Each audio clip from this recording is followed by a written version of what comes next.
Assalamu alaikum, family, peace, healing, and light, and welcome back to another episode of Healing with Angelica's podcast, where we discuss all things healing. And if you are new to the show, I just want to say welcome, beautiful souls. On today's episode, we have a special guest joining us today.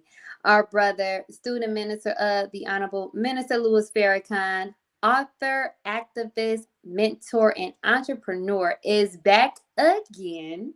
Brother Nuri Muhammad, as we'll be discussing today's topic, the divine love of the man and woman, part 2.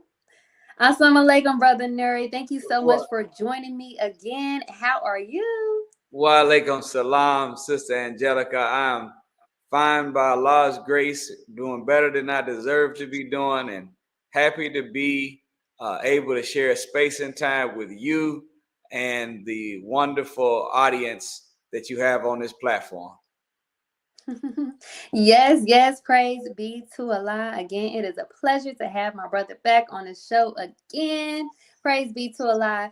And for those who may not know who Brother Nuri is, now, y'all should know who he is. But for those who may not know who Brother Nuri is, I would like to give you all a brief bio.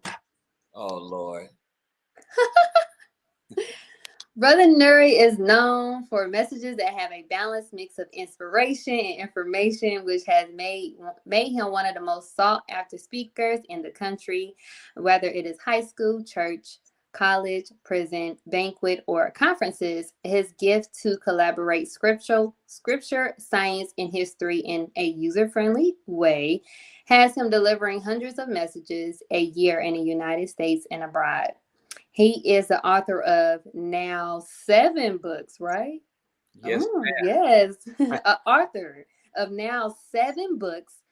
We have Before You Say I Do, After You Say I Do, Let This Mind Be in You, The 7 Jewels of God, The Black Woman, The Second Self of God, my favorite, A Well-Made Man, and his new book that has just been recently released. I'm going to put it up here on the screen.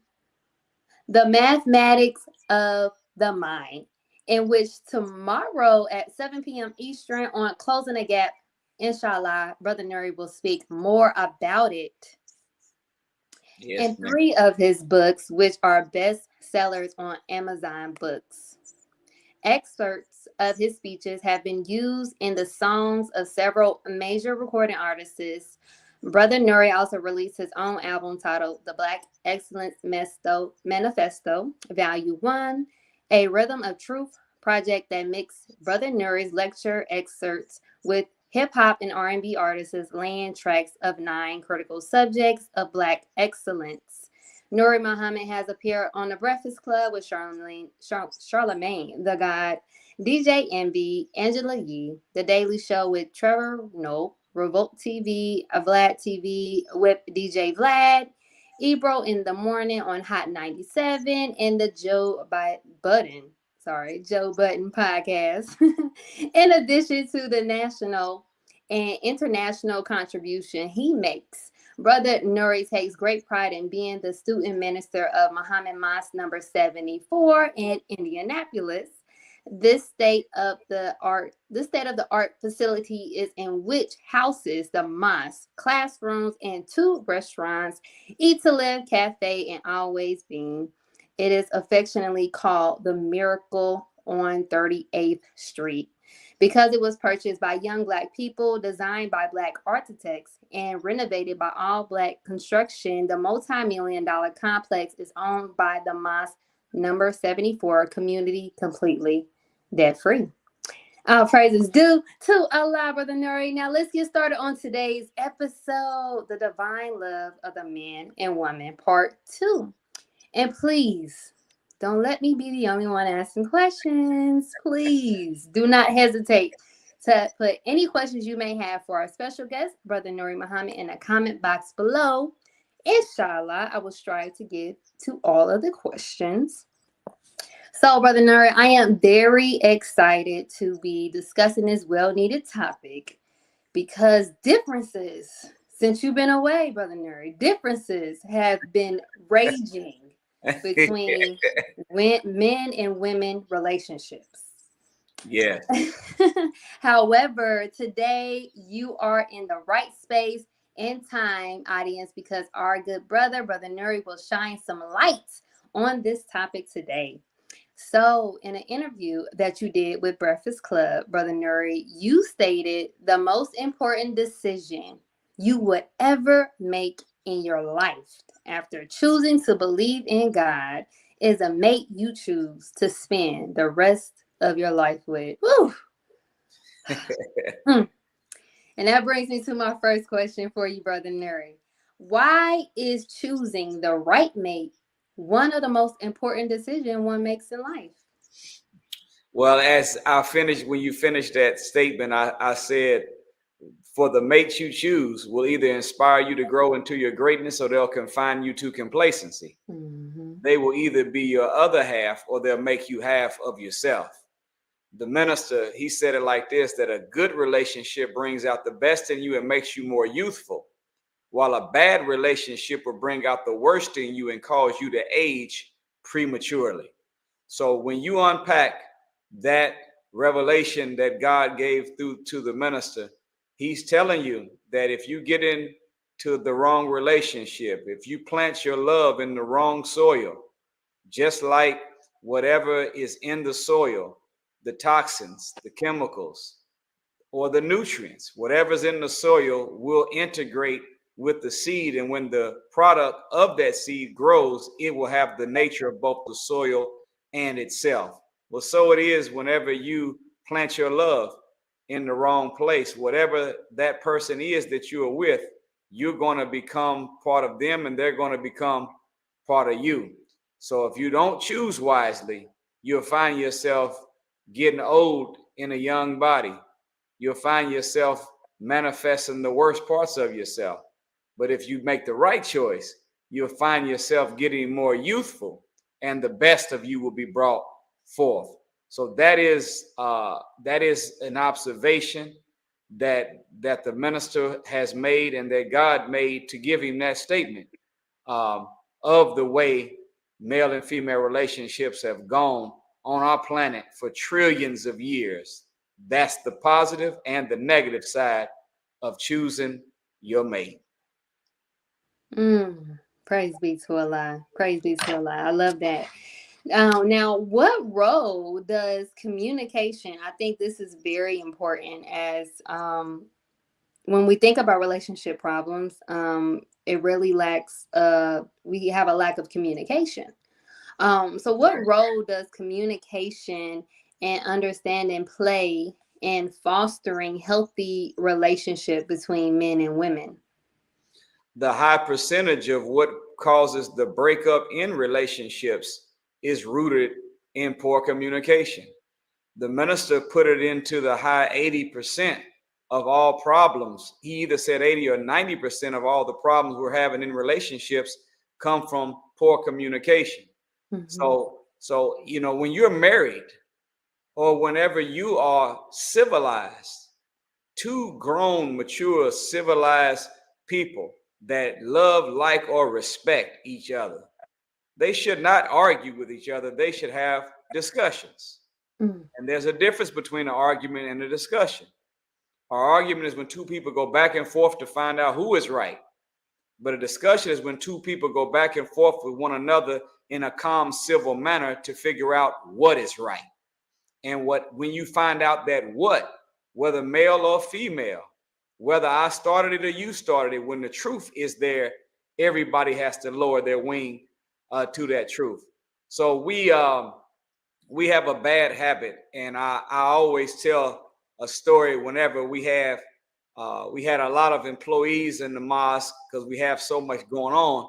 I used to just make a little observation and a joke with everybody because I could always tell when they were talking to their husbands or wives or when they were talking to another brother, sister, or a customer. And I would always say, you just was talking to your husband? And be like, yes, how did you know that? I tell the brother, that was your wife? Yeah, how'd you know that? And I said, because you was cold, mean, and short. Mhm. It's a Oh, shame that the people that are in our life that we're supposed to love the most, that we extract the most from, that give us the most in life, those are the ones that we are the coldest and the meanest and the shortest with. We're mm, kind, we're considerate, we're patient with customers, kind, considerate, and patient with sisters and brothers, but cold, short, and hard with the ones we say we love. So, in that sense, Sister Angelica, there has to be the uh, acceptance of the golden rule in domestic affairs. What is the golden rule? Jesus said, do unto others as you would have them to do unto you. The most honorable Elijah Muhammad said to the minister one day, he said, brother, the true religion of God is treating others or doing unto others as you would have them to do unto you. We follow that with strangers. mm, Sometimes we don't follow that with the people that we call our husband and our wife. And because of that, because of the anger, the bitterness, the resentment, and sometimes the tone of hatred in the voice, mm, we're speaking, even if it's the truth, it's not the what. Most of the time that causes the problem, it's the way. mm, And you might have rain, but if it gets caught in a cold current, that rain becomes snow, ice, or hail that doesn't water but damages whatever it hits. So it is in the relationships when you communicate. You might have truth, it might be rain, but what kind of current did it get caught in? mm, Was it a cold heart? Was it bitterness, anger? Was it hatred, resentment? Whatever it was, once it gets caught in that cold current, the water becomes ice, and the ice doesn't nurture, the ice damages. mm. I love that analogy. Praise be to Allah. Now, in your experience, what are some common misconceptions that both men and women have about relationships? Well, of course, our brains sometimes are improperly programmed by music, and we're listening to the verbal expression over top of a beat of a fantasy, and we want the relationship to be the manifestation of a lyrical, poetic, smooth voice sounding over top of a beat fairy tale, and marriage is not that. So when you get involved in a relationship and realize that marriage is work, I always tell those that are thinking, am I ready to get married? They ask a lot, do you think I'm ready to get married? And I always say, I don't want to be the judge of it, but I will tell you this. If you're bad at being single, you'll be horrible at being married. Mm. So one big misconception, Sister Angelica, is that when I get married, it's going to take away all of my problems. Soon as I get married, I'm going to be happy. Soon as I get married, I'm not going to be tempted to do wrong no more. As soon as I get married, everything is just going to fall in place and be all right. No, marriage is work. And if you are bad at being single, you're going to be horrible at being married. So a misconception is that you're going to meet all of those things you're looking for: peace and contentment of mind, love, peace, and happiness. All I got to do is find the right him or her. No, all you got to do is find the right relationship with the God you already have in your life. Mhm. And when you do get married, they won't be that which completes you. They'll be that which adds to you, because you would have been in the process of completion with your relationship with your God. Mm. I love that. I love that completion. Praise be to Allah. I did want to go on to some questions that I had emailed to me before the show. I told them, yeah, you want some questions answered, go ahead and send it. So I have a question here from Sister Angela Muhammad from Dayton, Ohio. She asks, please share ways to appropriately and kindly communicate or discuss with your spouse or partner when dealing with a sensitive matter, such as finances or how to raise children in blended family. Well, that's a very good question. And those are some very, very serious and potentially touchy topics. So one of the best formats of communication is to praise what you want to raise. In other words, whatever you want to see, more often, more than likely, you're seeing your partner manifest it every now and then. Soon as they manifest whatever you want to see more often, praise them, acknowledge it, show how much it made you feel, how happy it made you whenever they did this, that, or the other, or handled this that way in finance. So show how, if you know you got somebody that has a problem with the proper management of resources, those moments in time, whenever you see them acting with a dollar discipline, where they don't spend in a stupid way, when you see them doing that, you got to praise what you want to raise. And most of the times we can avoid having an argument or a disagreement if every time our mate does the thing every now and then that we wish they would do all the time, when they do it every now and then, praise and applaud it. There's a saying that you'll find, it's in a book dealing with the 7 strategies of effective leadership by, I think, Stephen Covey. He does an assessment of men in the military, going to study different men in the military in all different nations. Look at this. He says that men generally gravitate wherever the applause is.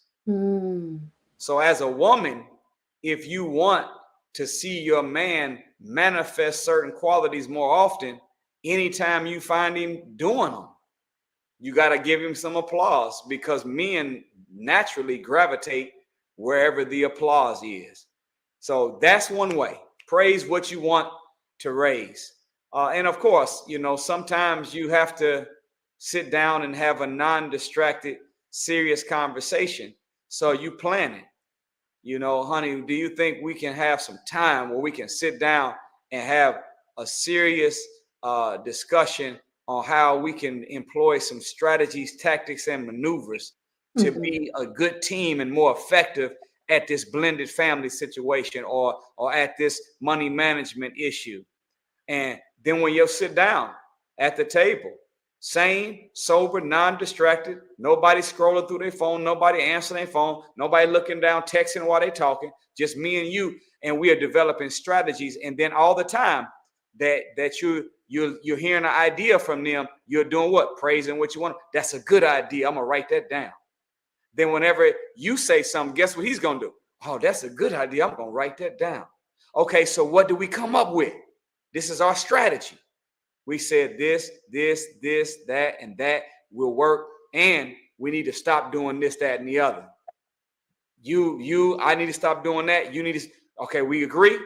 Ready, break. Now the huddle's done, and you go to the task, and you really become excited about the new challenge of being able to deal with the financial issue or the blended family issue or whatever issue. Now you become excited because you all have joined together as teammates, prepared to see if you can solve a problem or make a change together. Then you come back, and then you have your after recon meeting 3 weeks later.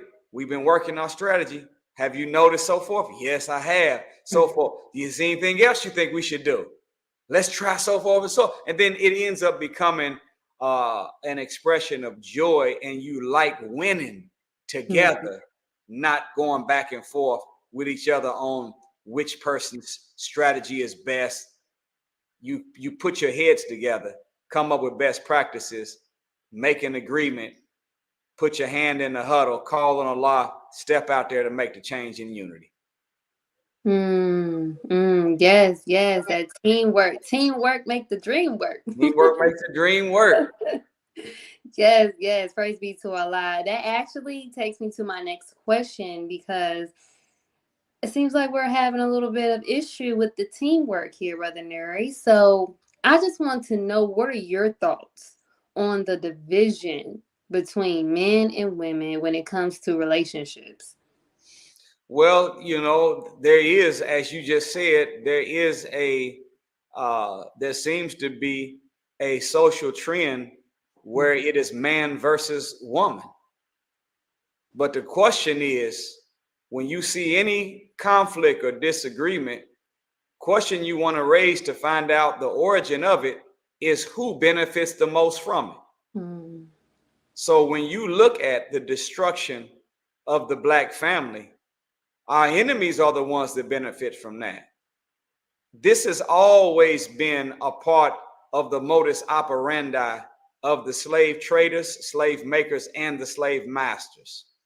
When they got us in Africa and they put us on the ships, they put the children on one side, the parents on the other, never allowed them to nurse their children. Let the mothers and fathers listen to their children die in the whole of the slave ship.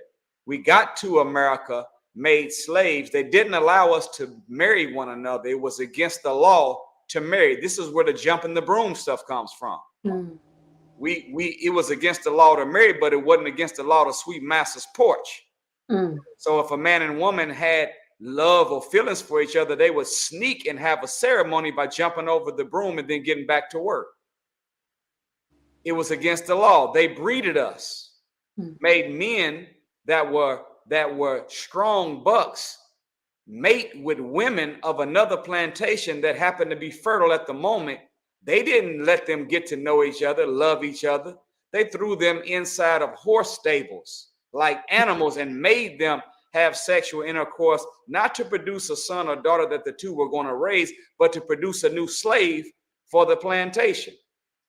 Then white men came in the home, into the slave huts, raping our women, mothers, daughters, and wives, and we couldn't do nothing about it.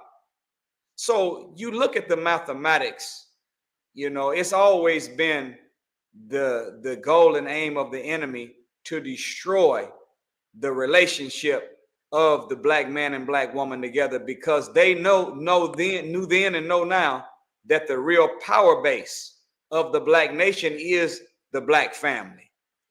When Napoleon was training his cannons on the Sphinx, hired by the European governments to go into Africa and destroy all of the images of Black excellence, he attacked the mystery schools, he attacked the temples, he attacked everywhere you could find Black greatness. He destroyed those images. But he also went inside of the pyramids. And when he went into the greatest of the pyramids, that's still one of the last living wonders of the world, Giza, he noticed on the walls of Giza that anytime he seen the male god, right next to the male god was the female god. So you never seen Isis without her man Osiris. You never seen the man Asa without his queen Ilida. Everywhere you seen Osa, you will see Aset. They always the male and female. But now you go into the pyramid Giza, and you can tell that somebody's been scraping the image of the women that were with the man, because they knew then, like they know now, that the real power base of the Black nation is whenever the Black man and the woman, not independent, but interdependent entities, connect with one another and borrow strength from one another, we are able to build a strong nation. So they have the enemy knows this, that where there are no strong marriages, you can't have strong families. Where there are no strong families, you can't have a strong community. Communities make nations, nations make a world. So you'll never get the hood right until you get the home right. So if he can keep the home divided, he will keep the hood divided. Mhm. And if he keeps the hood divided, the hood will never become a nation and will never have control of the world like God wants us to. So this man versus woman, this is not the product of one brother on YouTube and another sister on another channel. Oh, this is not a result of an interview of a celebrity that has something negative to say about the man she used to be with. This is a direct result of social engineers, architects of confusion that manipulate social media and all other forms of media to put the black man at odds with the black woman and the black woman at odds with the black man. Go read The Making of a Slave by Willie Lynch. That's homework for my viewers. Go check it out and look at what they said they wanted to do when it came to the black male and black female relationship. Make her feel like she's independent of her man, that she will be in a psychologically frozen state. This is their terminology. So there's a scientist of evil that are behind all of this, and they might have a few Negro representatives talking on their behalf, but at the root of it is the architecture of confusion, social engineers that are open in, that are on this versus woman. This is not us doing this to ourselves. This is them doing it to us, and we should not participate in such foolishness. Whew. You went in depth about that. Oh my God. Thank you so much. And what was the book you said? Making of a Slave? Making of a Slave. Just look up The Making of a Slave by Willie Lynch. It's attached to the Willie Lynch letter. And it's easy. Just Google it, you'll see it, and it'll give you a breakdown of some of the strategies that they employ. And remember, Willie Lynch was hired in 1712 by the slave masters in America because they were losing too many slaves by the way they treated them. But he had a very successful, productive plantation in the West Indies. So the American white man hired Willie Lynch to be a business consultant, to come over and do seminars with white slave masters in America to teach them how to get maximum productivity out of their slaves with minimum loss of life. And when Willie Lynch came, he told them, look, I have a foolproof plan in my bag that I've used on my modest plantation in the West Indies, and it works. It's foolproof. If you employ it for 1 year, the slaves will become self-refueling or self-perpetuating for 300 years, maybe even 1,000. And then he goes into what his primary foundation was, and he says this. He says, I've outlined a number of differences among the slaves, and I make these differences bigger than what they actually are. So he took natural differences that we have and turned them into unnatural divisions. He said age, young versus old, old versus young, the ones on a small plantation against the ones on a big plantation, vice versa. Then he said this, light against dark, dark against light, straight hair against coarse hair, even tall against short, short against tall. But look at what he said, the male against the female and the female against the male.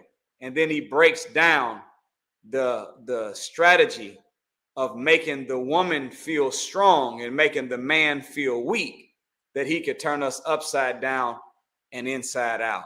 So check it out and read in depth of it. But this was a strategy that started in 1555 when they first kidnapped us to make us slaves. And they have never stopped employing this strategy because they know that the real power base of the black nation is the black family. And if they can keep us at odds with each other, not willing to and wanting to, desirous of marrying one another and taking care of each other, if the home's not right, the hood will never be right. And if the hood's not right, we'll never be able to have a nation and rule the world like God wants us to. Praise be to Allah. You went so in depth that I wouldn't even have thought just about how far this division between men and women really goes. Like it goes way back into history, and you can see it continuously happening now. So I'm Yep. so glad that you brought that up. Praise be to Allah. And if you all are enjoying this episode just as well as I am, please, please, please, please show your support by donating today to Cash App $ Healing with Angelica to help sustain future episodes just like this. Also, if you are enjoying all of the episodes here on the broadcast, Closing the Gap broadcast, please show your support as well by donating today. Information to donate will be shown on the screen below. Also, please put your fires in the comment box. Let me know again if you are enjoying this episode. I need everyone who's on the show to interact. Put your questions in the comment box. Put those fire signs up. Let me know that the show is going great so far. I love you all. Now let's get back to today's show, The Divine Love of Men and Women, Part 2 with Brother Nuri Muhammad. So I am going to go to my next question here from an audience guest here. He sent in his question yesterday. We have here a question from our brother Tony Muhammad from Miami, Florida. Assalamu alaikum. Is courtship in the way and manner it is designed for us in the nation just designed exclusively for us? Or is it intended to serve as a standard example to all religious communities? D, the last thing you said. Well, I will say this to Brother Tony and those in our viewing audience. We, by the grace of Allah, we were able to, in our book, Before You Say I Do, teach on the really the protocols for courtship that Allah God gave to the Honorable Elijah Muhammad to give to us to safeguard us in the investigative process of choosing a mate. And by putting it in this book and structuring it with evidence from scripture, science, history, and math, and nature, we were able to convince, listen to this, not a few, hundreds of brothers and sisters all over the world said and have written to us saying that I never knew about it. All I was taught was dating. Yes. And nobody ever told me any rules to dating. Well, the reason they didn't is because there are no rules. Dating is when two people just are getting to around each other and seeing what's going to happen. Good, bad, or ugly, with no parameters to protect you. But courtship is when two people are interacting with each other in a mental and a spiritual way with no physical contact to see if this is the right one that I will call my life's partner for forever. So we've had so many testimonies, hundreds of them, where those that never knew about it employed it. And two people agree that we are getting to know each other, but we are not going to get into the feely and the touchy. And we're going to keep a sane, sober mind in the process of exploration. And we're going to weigh the evidence. And if we find out that the evidence says that, that you are the one, then we will get married, and then we will participate in the aspects of relationships that are sanctioned by God after you make the commitment. And so far, we've had great testimonies from how much healthier of a relationship they have after following the courtship process. So this is a process, sisters and brothers, where you keep yourself out of physical contact with each other, with no premarital sex, no kissing, no touching on each other at all, and you strive to be only together when you have a chaperone to help guard you against your feelings of lust or even of love that you may feel that makes you want to participate in intimacy. Mm-hmm. And by doing so, you are able to avoid the emotions that come from physical intimacy. Those emotions have a blinding quality to them, and you will find yourself not able to see red flags the minute that you engage in premarital sex. And then whenever you get together and the emotions began to settle from the physical activity, next thing you know, the red flags are showing up. Mm-hmm. But you've already said I do, and now you want to say I don't anymore. So it's a very good safeguard that keeps you civil. And not only is it divine, but in any civilized society, this has always been the way. Matter of fact, it's not just divine, it's gangster. You don't believe me? Go watch The Godfather. And whenever Michael Corleone, whenever y'all remember when he had to whack them two bosses, and he got that pistol from behind the toilet and came out and whacked them two bosses, and they had to fly him and hide him in Sicily. And when he got into Sicily, he seen a young female that he was interested in. Look what he did. He went to the house and talked to the father. Mm. Not to ask could he marry her, just to ask could he even have a conversation with her. Mm. And the father investigated him and said, fine.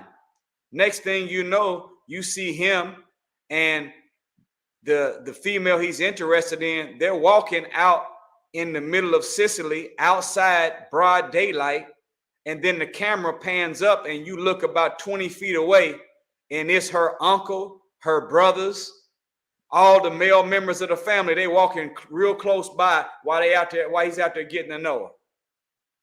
See, that's the way that civilized people do things. Mm-hmm. And it's designed to protect the male and the female from engaging in activities that will cloud their judgment and cause them to make a decision that they would not have made had they remained sober, non-intoxicated from the emotions of physical intimacy. This is what courtship is about. So it's for everybody. Try it out. Try it out, and it'll keep you sane, keep you sober, keep your eyes open. You'll see red flags, and you all will make a better decision. Thank you so much for elaborating on that, because I'm telling you, even I was speaking with my father about the process of courtship. He's like, wow, I've never heard of that. I like that. You know, it's really like, it's just something that we all should partake in, even those who are not even in a nation. Like I said, I told my father about it, and he was like, wow, that is a beautiful process. I wish we was doing that, you know, because when you really think about it, it really is a safeguard, especially for us as women, because us as women are really we're more emotionally attached and can get attached, you know, other than men, you know. So I do want to elaborate just a little bit on the importance of, and maybe you can elaborate on it, the importance of not having sex before marriage, and why that is important, and to have an understanding of that during the courtship process. Well, that's the main, like I said, the main reason is to keep you from being clouded in view and sober. This is the reason why that God himself prescribed that as the proper way of relating. You don't want to. I'll give you an example.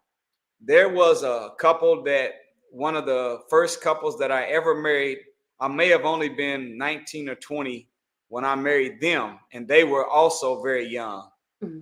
And over the course of years, they had many problems. And so in one of the sessions, I decided to ask a question. I said, let me ask you this. Did you all engage?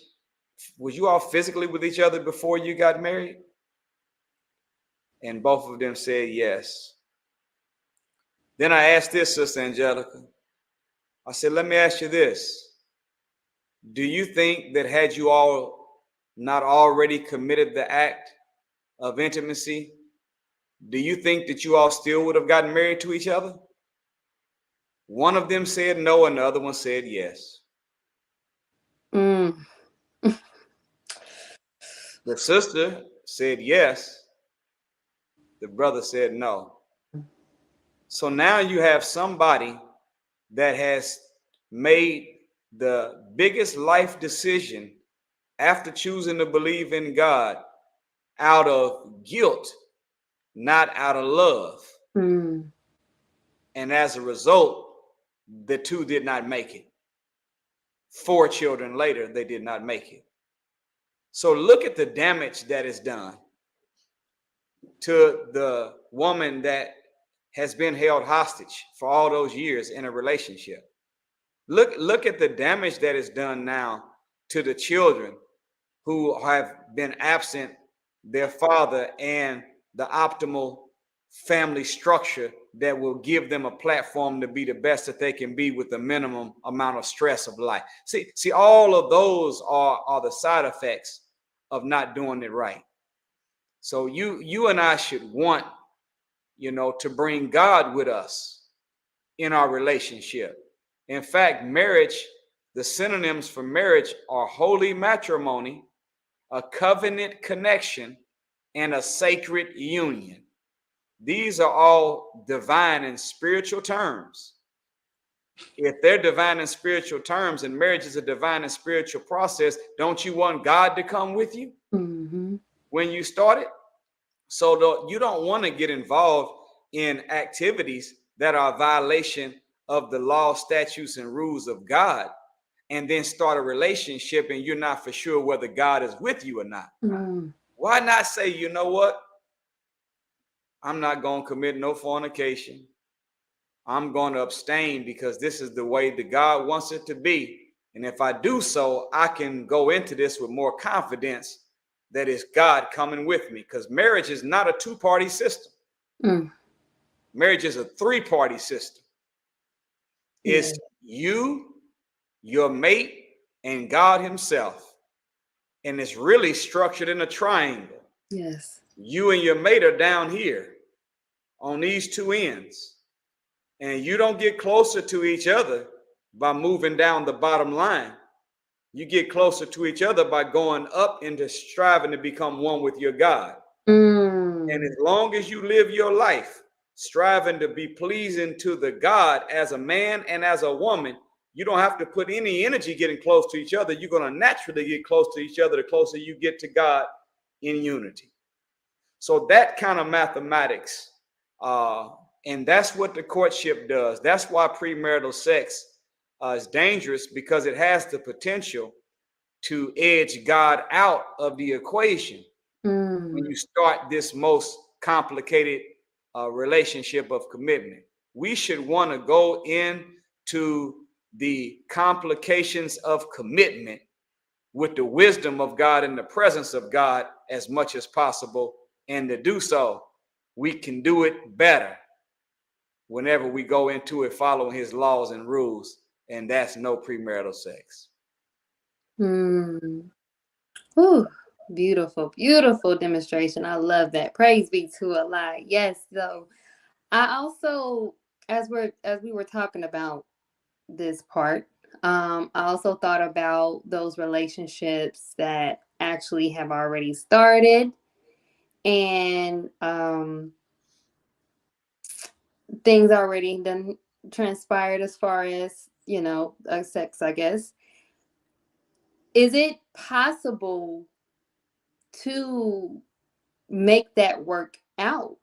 Relationships that has already engaged into the act. Like, what would be an advice for those who want to make it work out, but work it out better in the righteous way after making that mistake? The minister, in one of his answers on Twitter, just listen to this one little sentence statement. He said, God is always anxious and ready to forgive you. I said, wow.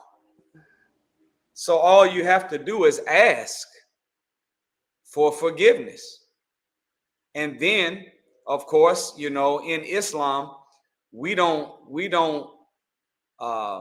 leave forgiveness as just a one principle statement, but the act of repentance has steps to it. Once you ask for forgiveness for a specific thing, now you have to put your word out there that I will not be a repeat offender of what I asked you for forgiveness for. And then you have to strive to make your word bond to the God you ask forgiveness to. So if you're in a relationship and you're not yet married, but you've already crossed over into that line, say, you know what? I'm going to ask for forgiveness for doing so already. And I'm going to go back and let's revisit the relationship with no more of the feely, touchy involved in it. And let's get to know each other on a mental and spiritual level. Let's weigh our spiritual characteristics and our personality traits, none of the physical, no more. And let's see if we still feel this strongly about one another. And if the answer is yes, then you ask for her hand in marriage, and may Allah bless you with your happily ever after. But that's possible. Now, if you've already started the relationship wrong and you've already gotten married, you still can, in fact, make it, because our ability to do right and wrong is not just hinged on us knowing right from wrong. It would be nice to know that just off of knowing that smoking is wrong, that if somebody puts a blunt in front of your face when you're 14 years of age and everybody you know that's doing it, because you know it's wrong and you never will smoke. But what we have found is that the more evidence we have on how right something is that's good for us, the easier it is for us to participate in that good act.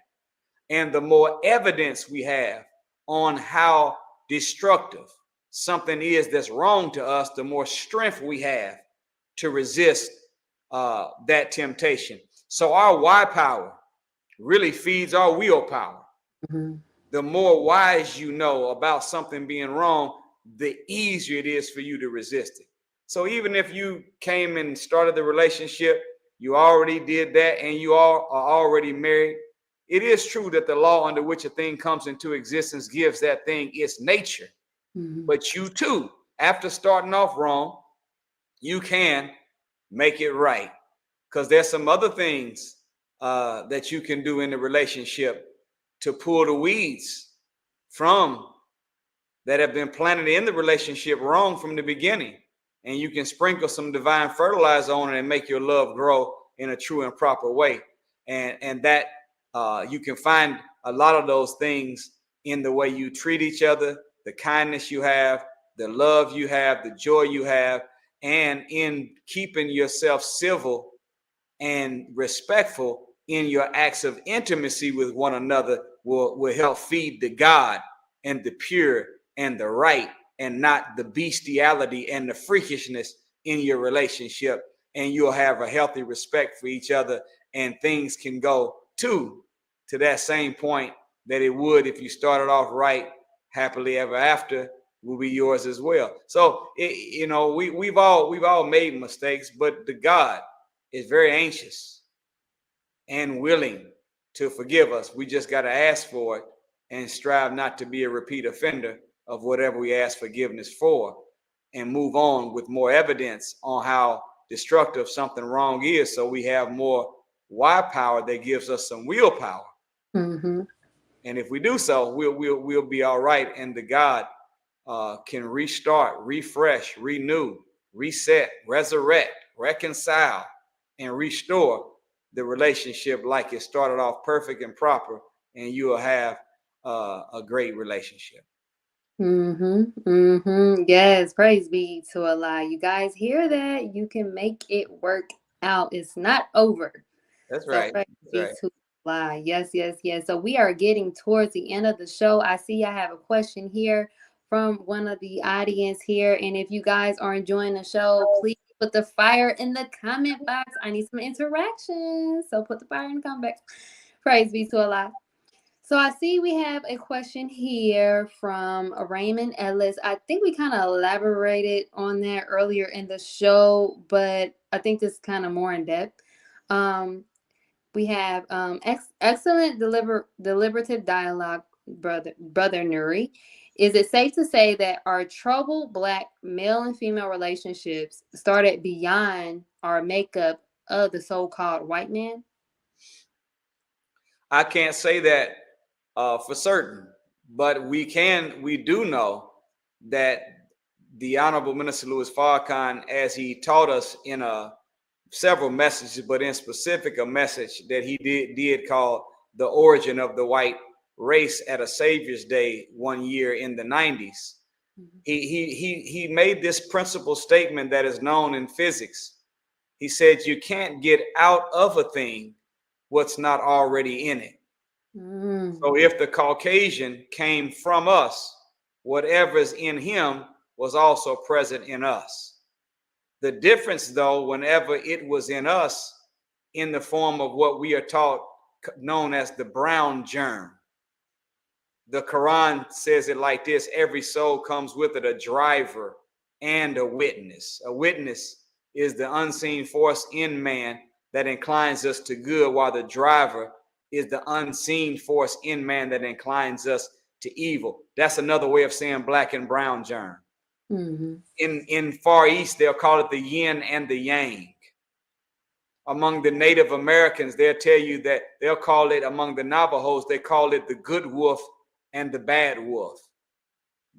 On the cartoons back in the day, you would see on the shoulder of Daffy Duck, a Daffy Duck on one shoulder in an angel outfit and another Daffy Duck on the other shoulder in a devil outfit. Both of them were Daffy Duck on top of Daffy Duck's shoulders, but the angel and the devil, two opposing forces inside the duality of the nature of man. What we can say is that there are some and a lot of impediments and problems that we experience as Black people today that we did not experience until we were Caucasianized and Westernized by this enemy. So, by the fact that I won't even go all the way back that far before the Caucasian.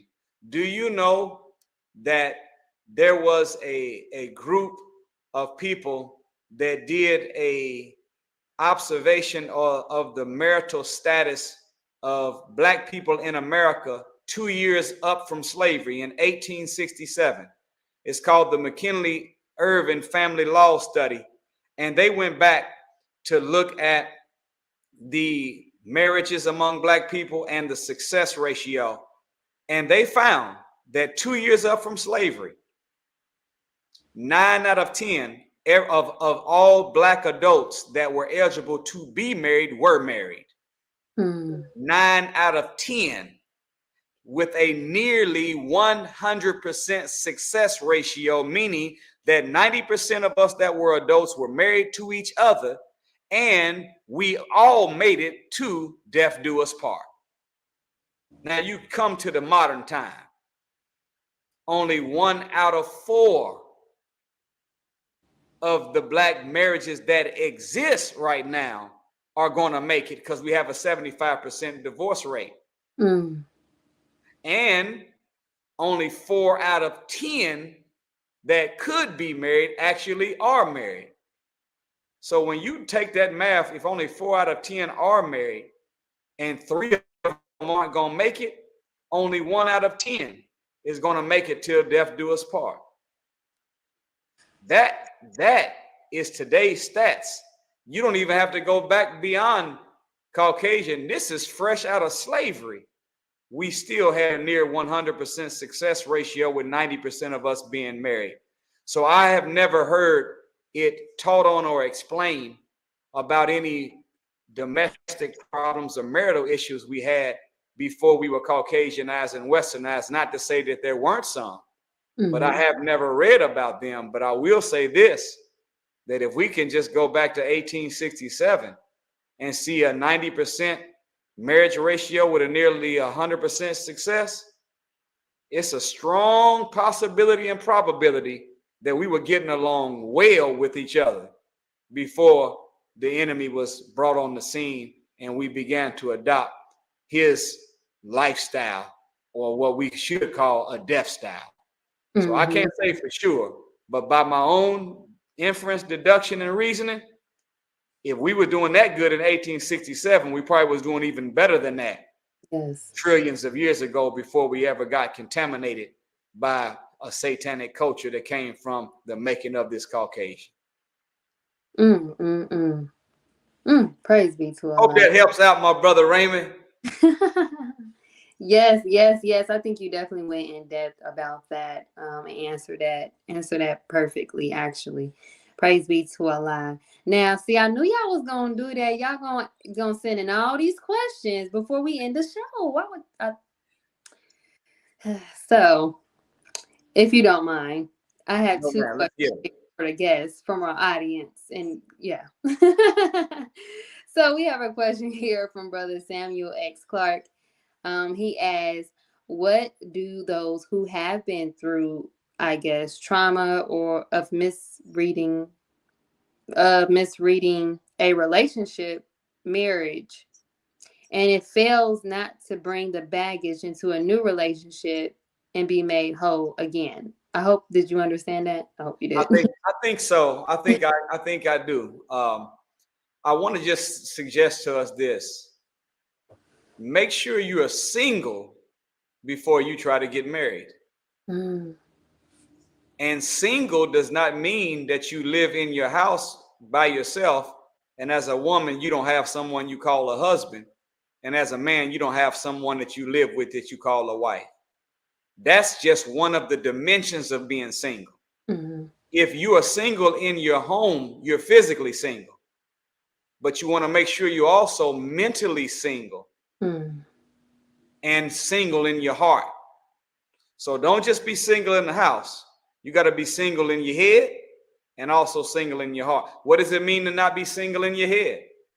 See, if you are holding pain from a past relationship that causes you to be unjust to the opposite sex because of what a man did to you, now you charge all men with being like that. So you know you'll be unjust. You got resentment in your mind toward the opposite sex, male or female, female to male, whichever side you go. That means you're not single in your head. And if you still have romantic spousal feelings for someone you used to be with, you're not yet single in your heart. So before you start courting someone to figure out whether you want to get married again, make sure you're not just single in your house, but you're also single in your head without resentment toward the opposite sex for what someone did in the past, and single in your heart, meaning that you're not still in love with somebody you used to be with. And if you're single in your house, single in your head, single in your heart, you're not bringing any baggage with you per se about from a past relationship. Now you're in a healthy position to start new and fresh, because it's unjust to come into a relationship and based off of what someone else did, you already starting them off, the new person, at a 7. And all they got to do is do a few little things wrong and they already at 10. Yeah. No, let everybody be their own individual selves, and you start them off from a 0 and let it go from there. And if you can't do that, that means you're not single in your head or single in your heart, even though you may be single in your house. You broke that down. Woo. I never thought of it like that. Praise be to Allah. Yes.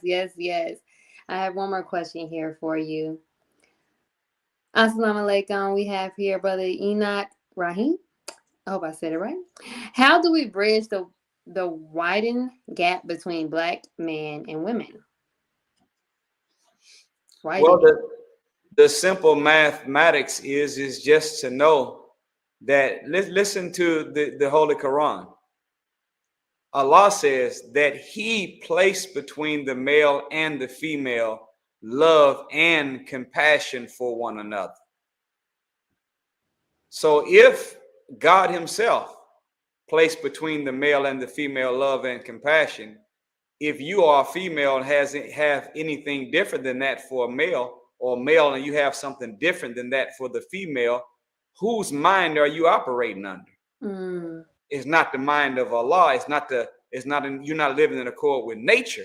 So if you want to be in accord with the mind of God, you want to feel love and compassion for one another.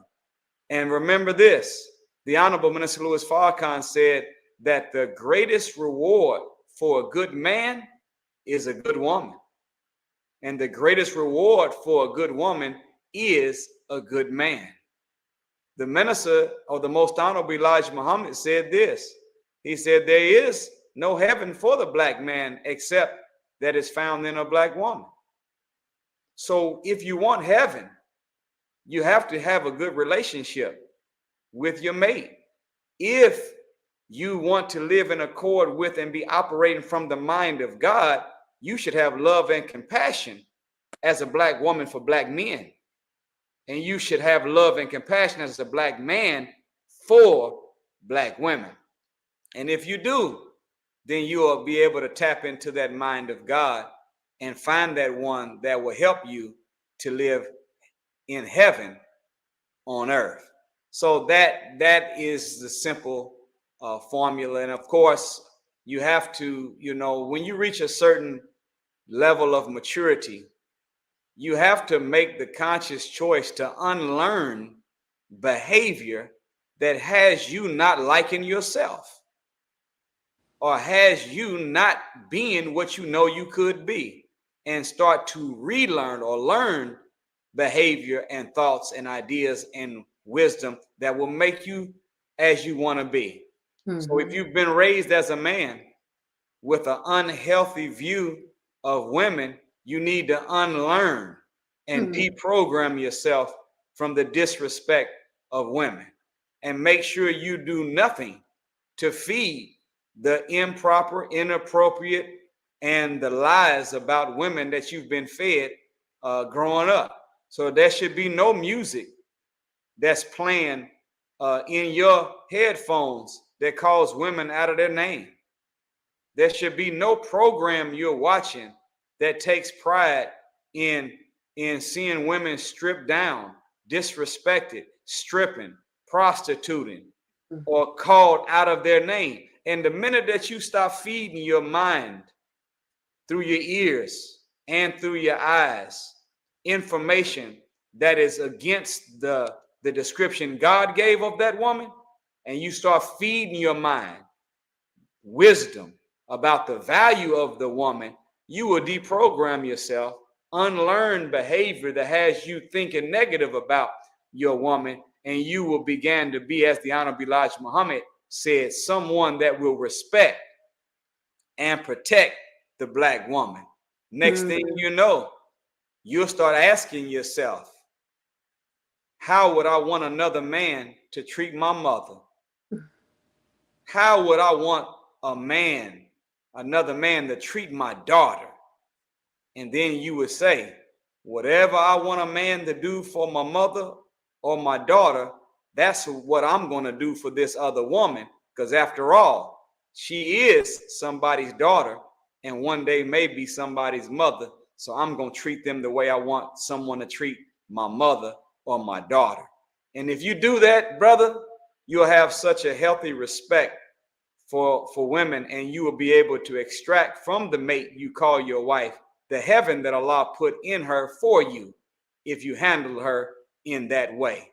And vice versa on the flip side, you too as a sister, if you understand the man according to what God said about him and the proper relationship to him, unlearning, deprogramming behavior, false concepts of what a black man is, and relearning who he really is, his value, and how you are interdependent on him, and he's interdependent on you. Together, you all will make greatness, excellence, power, prosperity, and success happen. But by yourself, it's going to be limited. I just took so many notes. Ooh, Praise praise be to be to Allah. Allah. Yes, praise be to Allah. And it's now so many questions rolling in. So we might have to come back. Well, Might. just shoot me a few and then we'll try. We'll try to answer a few real Okay. quick. Because they coming in. I come up twice at a time. Okay. Okay. So I see here. Oh, let me go back up. And we will come back to Sister Angelica, and we won't take so long this time. Yes, sir. Yes, sir. It's fine. You know, I understand. So I see here we have a question here. Give me a moment. Okay. From No Limit TX6. We have, what does a brother do if you've been with a sister dating for more than 3 years and you decided to join the nation, and knowing we only do courtship and marriage but already made sexual relations? Well, again, as we said earlier, that it is a matter of divine law. You want to bring yourself and your life in accord with the will of Allah. A Muslim is one that submits their will entirely to the will of Allah. And don't you know, brothers and sisters, that whatever you submit to, you become like. So the more you submit to a thing, the more like that thing you become. So if we submit ourselves entirely to Allah, we become a God. So even though you've engaged in the relationship inappropriately before you came in the ranks, now you're in the ranks. Now you want to bring God with you in the new relationship. And more importantly, you want to be able to bring God with you in your process of development. And you're showing that I am submitting my will to do the will of Allah. Therefore, I'm bringing my life in accord with divine law. And remember, the straight path is what the law is. And in mathematics, the shortest distance between 2 points is a straight line. Once you make up your mind that you're going to live law and straight, then you have the highest and the fastest route to get to what you're trying to get to that is good, noble, and honorable than anybody in the world. Everybody else is going to have to go around and take detours and take the long route, but you got the shortest distance between 2 points, a straight line on that straight path. So even though you have, it's time to say, you know what, we don't do that anymore. I'm bringing myself in accord with the divine law. If it's meant to be, it will be. But I'm going to follow the laws and the rules and regulations, and we'll relate to each other mentally and spiritually, but no longer physically. And let's see what happens. That's the spirit you should have, mighty warrior, and you can do it. You can do it, and so can she. Yes, that coming into union with Allah. So praise be to Allah. Now, I am so glad that this brother here, and this will be the last question, asked this question, because this was a question I had in my mind. However, I didn't even ask it. But this is something that I noticed that a lot of the times hinder men into getting into courtship or wanting to be married. So we have a question here from Brother Corderas X. Assalamu alaikum says, I apologize. I was able to get on due to work. If Brother Nuri has already covered this, I apologize. If there's time, I wanted to ask a question. What does Brother Nuri have to say to brothers like myself who want and feel they need to be in a certain financial position before putting in courtship papers and pursuing marriage? Well, it is, that shows that you have a healthier respect for the woman that you want to marry, or the woman that all women, period. You have a healthy respect for her, and you want to be able to live up to the job description that is divinely mandated in the scripture. The masculine mandate that comes from God, his gender specific command to us as men is to be the maintainers, the protector, and the provider. However, don't allow yourself to have a benchmark of a certain amount of resources to justify whether or not you should get married or not. Stability is sufficient. And whenever you are courting, you will at some point be able to lay out to the court mate the reality of the resources that you have. Let me tell you something. They went all over the world on the Today Show in 2012, and they were interviewing couples that had been happily married for over 65 years all over the world.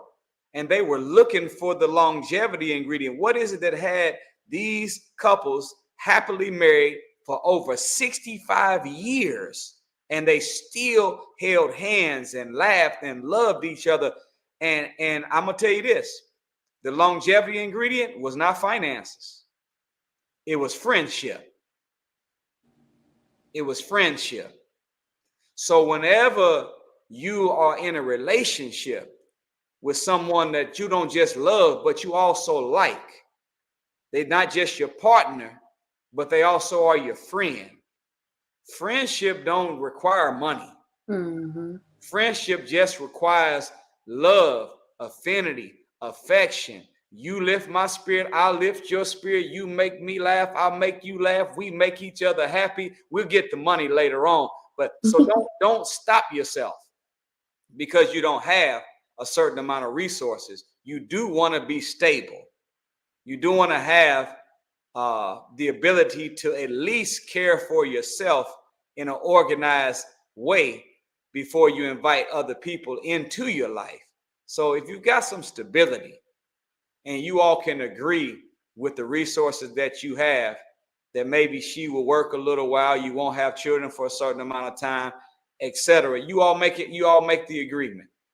But don't deny yourself looking for love because you haven't found enough money yet. Now, friendship is the longevity ingredient, not finance. I love that. He said the longevity ingredient equal friendships. Woo.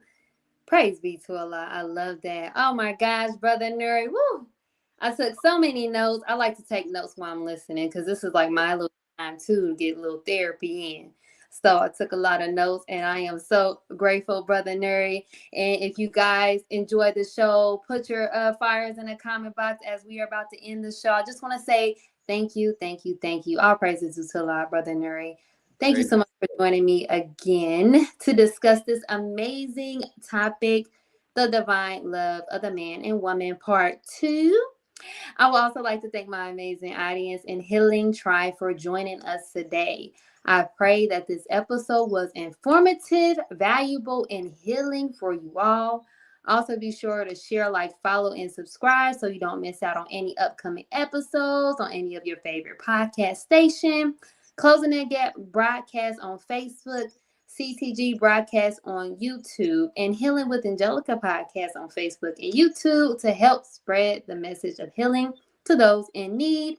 Also, if you are ready to start your healing journey and don't know where to start, Healing with Angelica is here to assist, as I am offering one-on-one calls to help get you started on your healing journey. More information and schedule your call will be shown in the comment section below, including Healing with Angelica merch and more.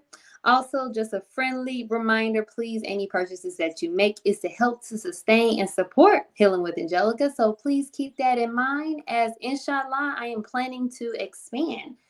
Also, if anyone you know or yourself are in need of prayer, Healing with Angelica would like to send a special prayer to you, and you can do this by emailing us at healwithangelica@yahoo.com. Brother Nuri, before we end the show, I want us to talk a little bit about your new book. I'm going to put it up on the screen, and I want you to give us some closing remarks. Well, all praise is due to Allah. You know, first of all, I just would like to say to you, Sister Angelica, that we appreciate and we applaud your consistency with striving to be an agent of healing for our people. The minister said this. He said this once. He said, "The more sincere the motive, the more sustained the action."